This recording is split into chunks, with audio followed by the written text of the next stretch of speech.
Israel has to respond with a significant strike against Hezbollah in the same way as it did respond to the Houthi attack from Yemen in which a drone landed in Tel Aviv, killed one person, injured others. Obviously, that wasn't as devastating an attack, but Israel's response was significant. It attacked two data port in Yemen, over 2,000 miles away from Israel, and caused very, very significant damage to the port and also to the Houthis' ability to import and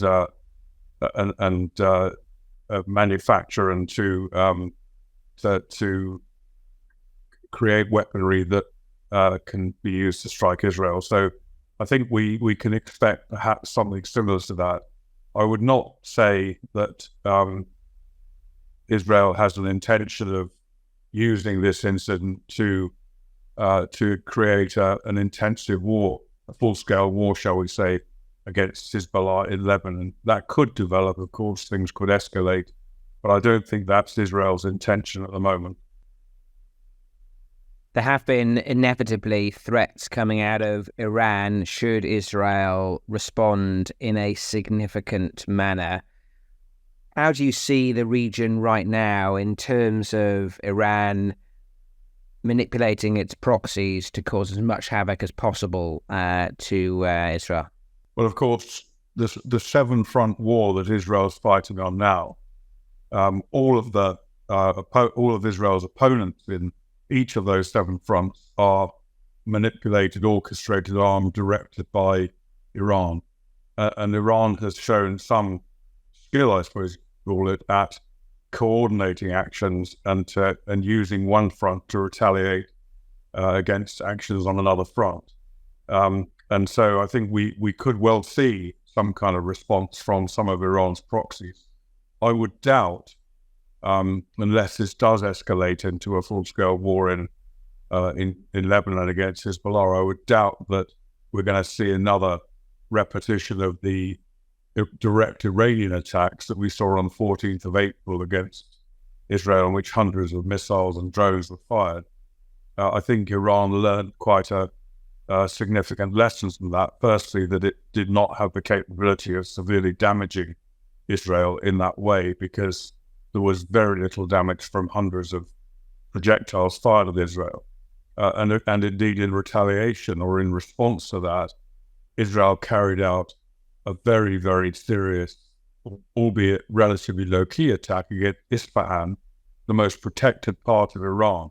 And Israel showed that it can get into the most heavily defended part of Iran, Isfahan, without the Iranians knowing, and causing damage at will. So I think Iran, shall we say, would be reluctant to initiate another, say, large-scale attack from its own territory. I think it will use, in any retaliation against Israel's counterstrike, it will use proxies around the region, I would expect, and that would include Hezbollah as well.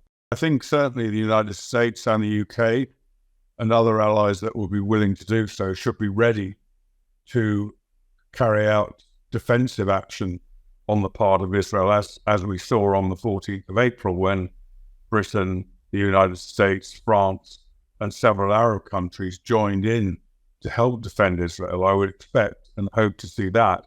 And also, I think that the US certainly, the UK may be less likely to, but the US certainly should be prepared also to join in offensive actions against Iran if the situation escalates.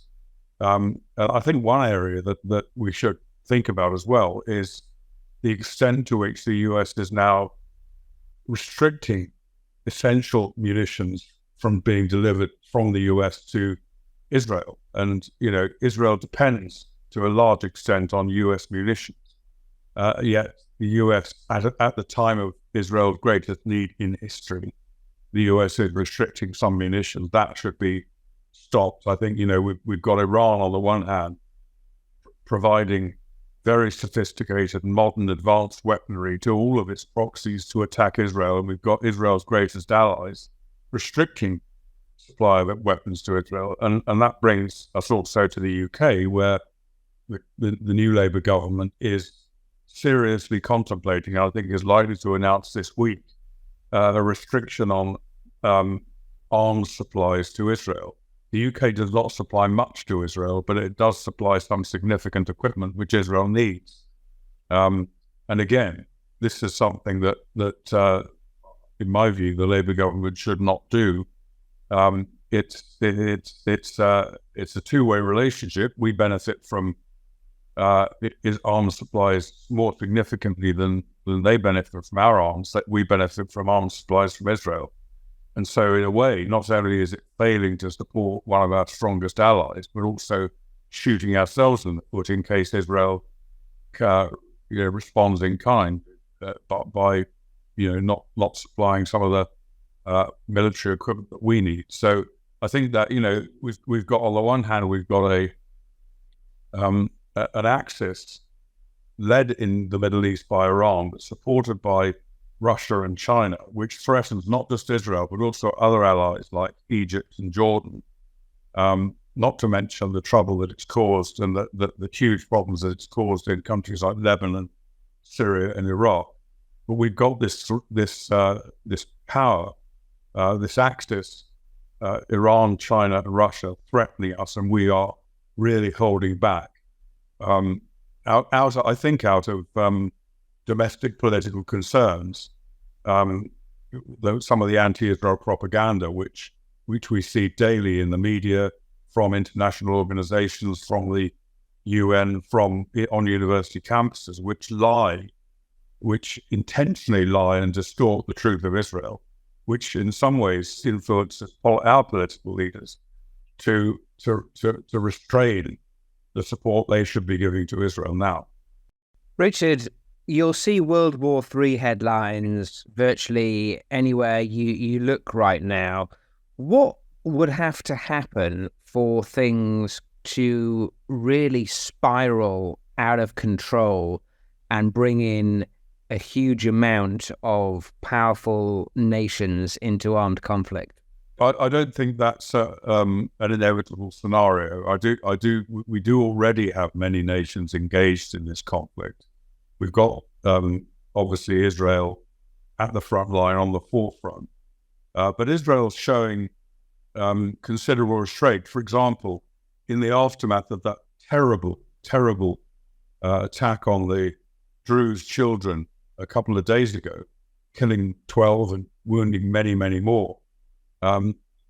Many other countries would have sort of lashed out in an immediate response. Israel is being more considered, I think, and one of the reasons we haven't yet seen a response from Israel is because Israel wants to allow foreign citizens, for example, from Lebanon, to leave the country, or to at least take precautions to ensure their safety. And also, Israel wants to allow time for U.S. forces in the region to solidify their own defenses against possible retaliation against them. So I think that a broader escalation is not necessarily inevitable. Of course, it could occur, and I think the flashpoint here is potentially going to be a full-out war in Lebanon against Hezbollah, which may well be on the cards. And if that happens, then we will see very, very severe damage inside Israel, I believe, because Hezbollah has very significant offensive capabilities against Israel, something like 150,000 different types of or different projectiles aimed at Israel, some of which are precision guided, which could, for example, as opposed to landing on a football field, albeit doing very severe damage, could specifically target skyscrapers in Tel Aviv, for example, or Haifa. So that in turn, if there is very severe damage to Israel, which Israel is not able to contain on its own, that could cause the US to come in on Israel's side, maybe just to help Israel suppress Hezbollah. And indeed, if Iran does retaliate, then we could see offensive actions by the US and maybe other allies against Iran directly. We've already heard in the last couple of days, we've heard rather intemperate threats from President Erdogan in Turkey threatening to invade Israel.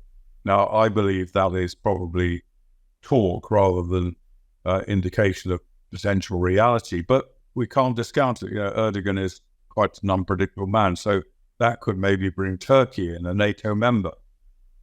So there could be all sorts of ramifications, but I think both Israel and the US are going to be acting with caution to try and prevent that kind of much broader conflagration that we've seen so far.